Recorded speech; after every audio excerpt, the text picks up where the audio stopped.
गर्मी के मारे हमारे दहिया छूटा गट्टा भई रही से। अच्छा अच्छा हो केहू दुनिया में नहीं थे हो तोहरा शिवा तोहरा शिवा प्यारी में नहीं थी तोरी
विकास इंजीनियर पूरे सरवन के रहने वाले उनके पापा की तरफ से भारत उनके पापा के तरफ से भारत की तरफ से 51 रुपए का पुरस्कार आ रहा है।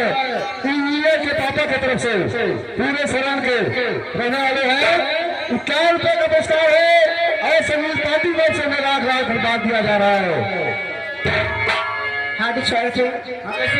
और कहना है कर दे हम लोग कहा बच्चे देर ना चलेगी।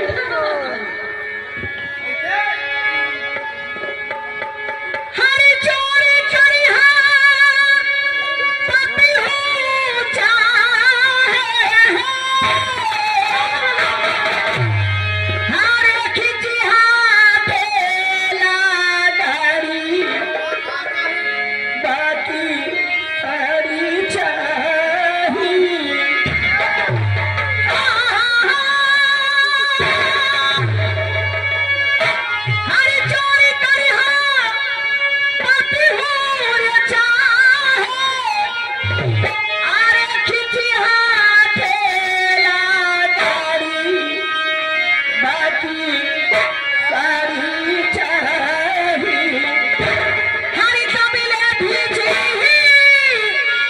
कमना के छाड़ी बाकी साड़ी चाहिए